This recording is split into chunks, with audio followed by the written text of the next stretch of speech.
హల్లెలూయా, దేవునికి స్తోత్రం. మరొక ప్రత్యేకమైన రోజు ప్రభు మనకిచ్చాడు. ఈ సంవత్సరాంతంలో ఆయన కృప కొరకు వేడుకుందాం. ఆయన ఇచ్చేటువంటి జయం కొరకు ఎదురు చూద్దాం. ఆయన నామములో ప్రార్థిద్దాం. మన శత్రువుల్ని జయిద్దాం. విశ్వాసంతో ముందుకు సాగుదాం. రెండవ చిన్న ప్రార్థన. పరిశుద్ధుడా, నీకు వందనములయ్యా. మా విశ్వాస ప్రయాణములో మేము ఎదుర్కొనే ప్రతి పోరాటములో జయము చూచుటకు నీవు మమ్మల్ని కనికరించి మరో నూతన సంవత్సరాన్ని మాకు ఇస్తుండగా అది జయకరమైన సంవత్సరముగా ఉండనట్లు ఈ సంవత్సరంలో మా పొరపాట్లను, మా శత్రువులను, మా బలహీనతలను మేము మరో సంవత్సరంలోనికి మోసుకొని పోయేవారిగా ఉండక నీ సన్నిధిలో మొరపెట్టి విడుదల పొందుటకు సహాయం చేయమని క్రీస్తు నామములో అడుగుచున్నాము తండ్రి, ఆమేన్. అవునండి, మనం ఈ సంవత్సరంలో ఉన్న అదే పరిస్థితితో మరో కొత్త సంవత్సరం క్యాలెండర్ మారితే ఏం ప్రయోజనం అండి? దేవుని సన్నిధిని మనం పొందితే మనకు జీవితంలో జయం ఉంటుంది. ఇంచుమించు 400 సంవత్సరాలు ఇశ్రాయేలులో ఐగుప్తులో ఉన్నారు. వారు బహు నీచ స్థితికి, హీన స్థితికి వెళ్ళిపోయినప్పుడు దేవునికి మొరపెడితే దేవుడు మోషేని పంపించి అనేక అద్భుతాలు చేసి వారిని ఐగుప్తు బానిసత్వంలో నుండి బయటికి రప్పించాడు. ఎంతో సంతోషంగా వారందరూ ఐగుప్తులో నుండి బయటపడి ప్రభు వాగ్దానం చేసిన స్థలానికి సంతోషంతో గంతులు వేసుకుంటూ ప్రయాణమై వెళుతూ ఉన్నారు. మధ్యలో కొంచెం అలసట తీర్చుకుందామని ఒక మైదానం కనబడితే అక్కడ వారు కొంచెం టెంట్లు వేసుకొని కాస్త వండుకొని తిందాం అనుకున్నారేమో. ఆనందంగా సంతోషంగా పాటలు పాడుకుంటూ సంతోషంగా ఉన్నారు.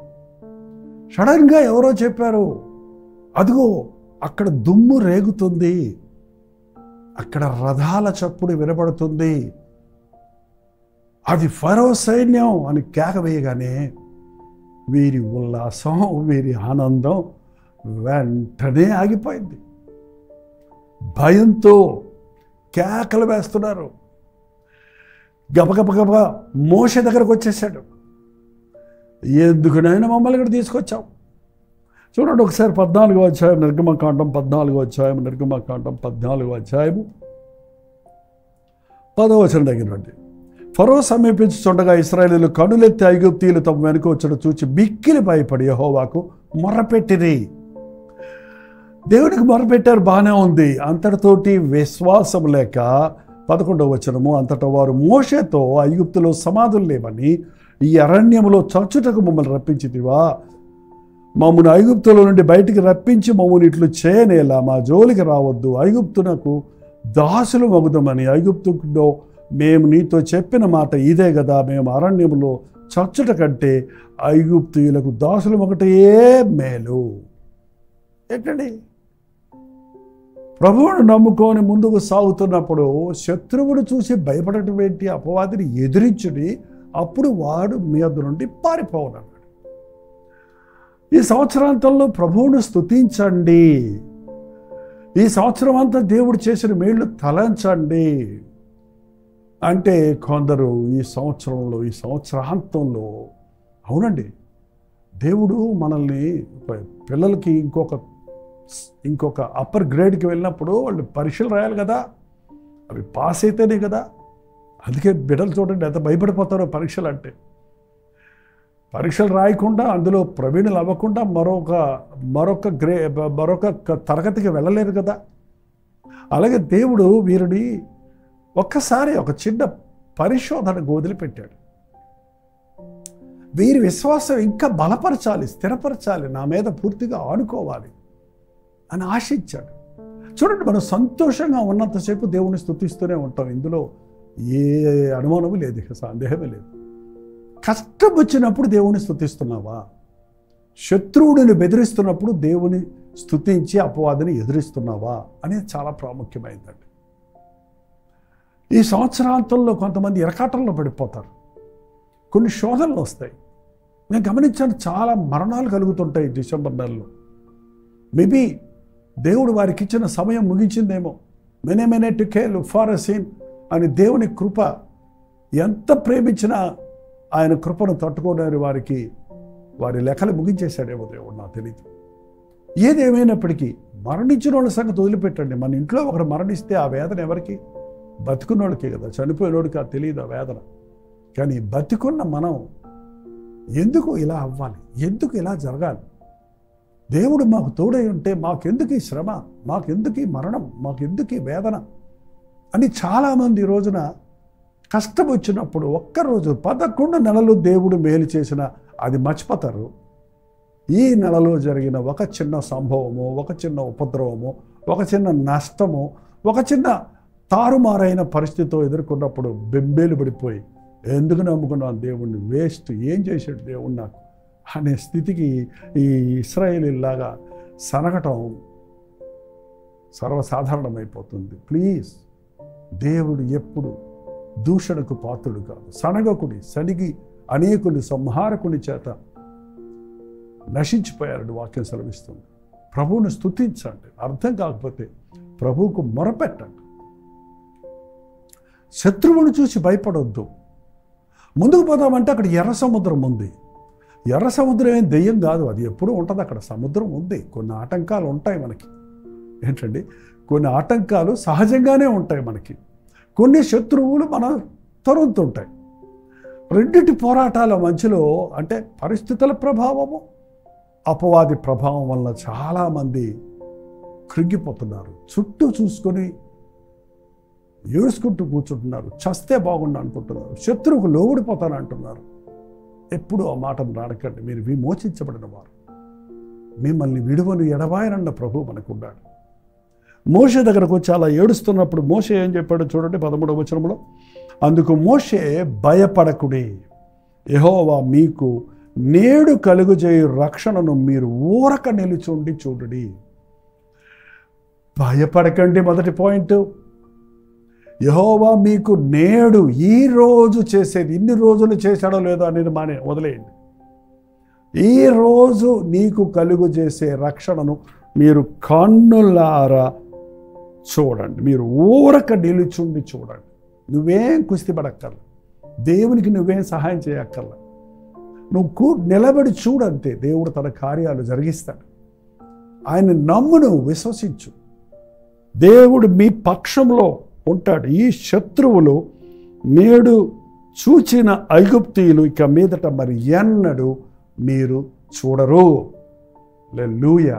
ఈ పాత సంవత్సరంలో మీరు పడ్డ శ్రమలు, మీరు పొందిన శోధనలు, మీరు చూచిన శత్రువులను ఇక మరి ఎన్నడూ చూడకుండా ఈ సంవత్సరాంతంలో నీకు పరిపూర్ణమైన విజయం ఇచ్చి నిన్ను నూతన సంవత్సరంలో జయశీలుడిగా జీవింపచేయాలని నీ పక్షంలో ప్రభువు పోరాడుతాడు. నువ్వు నమ్మితే, నువ్వు విశ్వసిస్తే, నువ్వు ఊరక నిలబడి నీ దేవుని యందు నీవు విశ్వాసం ఉంచితే, ఆయన్ని ఆశ్రయిస్తే అద్భుతాలు జరుగుతాయి. యుద్ధము మీ పక్షములో యెహోవా యుద్ధము చేయను, మీరు ఊరక ఉండవలను. ఏడవద్దు, సనగొద్దు, అవిశ్వాసానికి చోటివ్వద్దు. ఇంకెలా సాధ్యం అయిపోయింది కదా, ఇంకెన్ని రోజులు ఉందండి? ఇవాళ తారీఖు అంతా, ఇవాళ తారీఖు ఎంత అండి? ఇవాళ తారీఖు కదా, 20వ తారీఖు కదండి. ఇంకెన్ని రోజులు ఉంది? ఇంకొక 10 రోజులు ఉంది, ఇంకా 11 రోజులు ఉంది.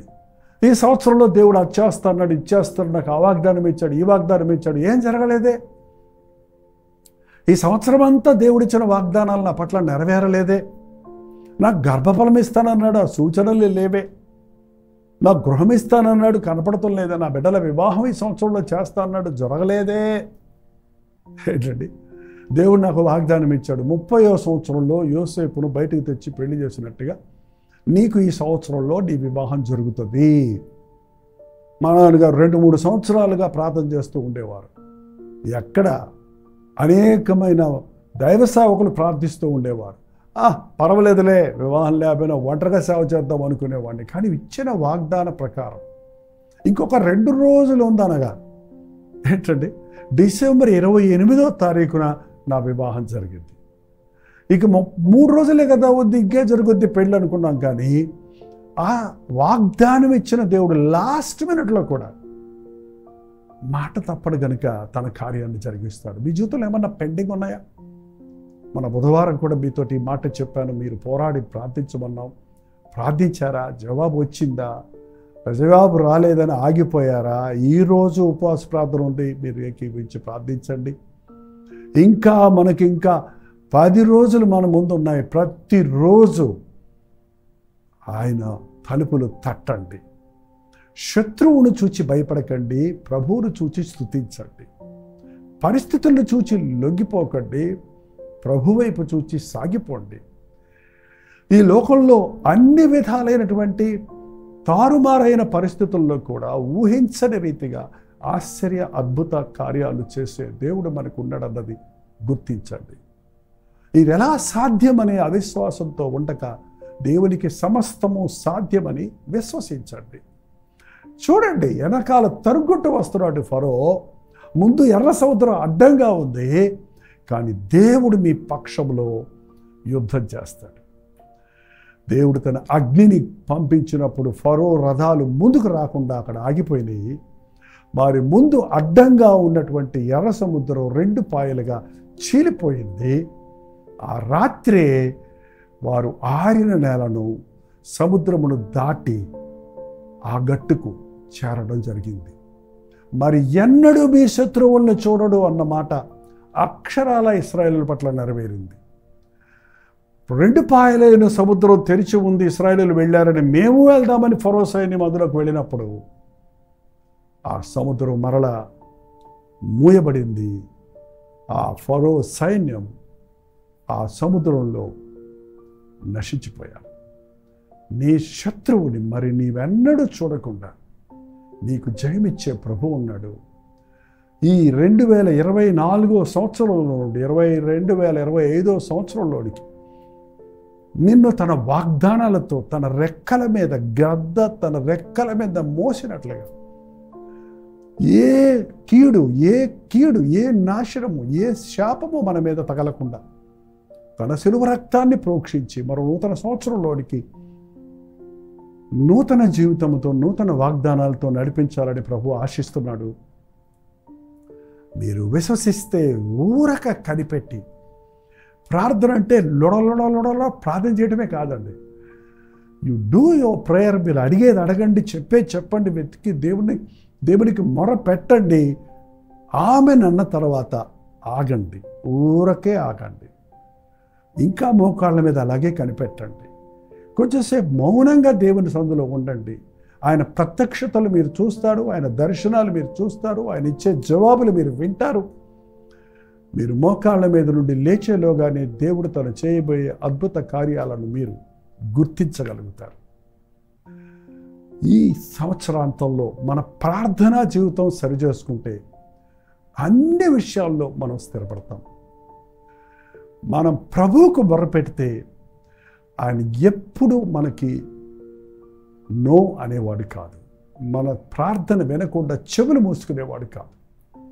రక్షింపనేరకుండానట్లు ఆయన హస్తము కురచ కాలేదు, విననేరకుండానట్లు ఆయన చెవులు మందము కాలేదు. మీ దోషములే మీకును మీ దేవునికి అడ్డంగా వచ్చాయని బైబిల్ చెప్తుంది. కనుక నీ కంఠధ్వని పరలోకంలో వినబడాలంటే నీ హృదయంలో పాపమును లక్ష్యము చేయక, అవిశ్వాసానికి చోటు ఇయ్యక, విశ్వాసంతో దేవునికి మొరపెట్టు. అద్భుతమైన జవాబులను పొందుకుందాం. ప్రార్థన. పరిశుద్ధుడ నీకు వందనములయ్యా. ఈ సంవత్సరాంతంలో తండ్రి, ఎవరెవరి జీవితాల్లో, ఎవరెవరి కుటుంబాల్లో, ఎవరెవరి వ్యక్తిగత జీవితాల్లో ఏ పోరాటాలు ఉన్నాయో తండ్రి, శత్రువు యొక్క బెదిరింపులకు మేము లొంగక, లోకపు పరిస్థితులకు మేము బెదిరిపోక, మాకు ప్రతికూలంగా ఉన్న ప్రతి దాన్ని చూసి భయపడిపోక, మా పక్షంలో ఉన్న ప్రభు మా పక్షంలో పోరాడతాడని, ఇంతవరకు మమ్మల్ని వేధించిన శోధించిన మా శత్రువులు మరెన్నడూ మేము చూడనక్కర్లేకుండా మా పక్షంలో వారిని పోరాడి జయిస్తాడని నమ్ముటకు సహాయం చేయి.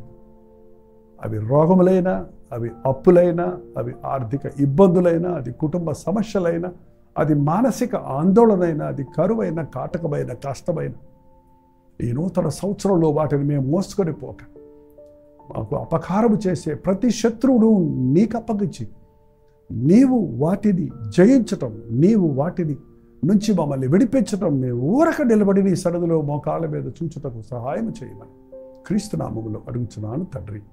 ఆమేన్. మన తండ్రి అయిన దేవుని యొక్క ప్రేమయు, కుమారుడైన క్రీస్తు యొక్క కృపయు, ఆదరణకర్త అయిన పరిశుద్ధాత్మ యొక్క సహాయము కుడి వచ్చిన మనందరికీ ఇప్పుడు సదాకాలము తోడైండును గాక. ఆమేన్. మీ ప్రార్థనా స్తుతుల భారాలు 9540 నెంబర్కి, మీరు ఇతర దేశాల్లో ఉంటే 91001000 నెంబర్కి ఒక టెక్స్ట్ లేక వాయిస్ మెసేజ్ ద్వారా వాట్సాప్ పెట్టండి. మీ పక్షంలో మేము ప్రార్థిస్తున్నాం. తప్పక దేవుడు మీకు జవాబిస్తాడు. ప్రభు చిత్తమైతే మధ్యాహ్నం 3 గంటలకు హెచ్చరిక, అలాగే రాత్రి 9 గంటలకు కలవరి ప్రతి తోడులో మళ్ళీ కలుసుకుందాం. అంతవరకు దేవుని మహాకృప మీకు తోడైండును గాక.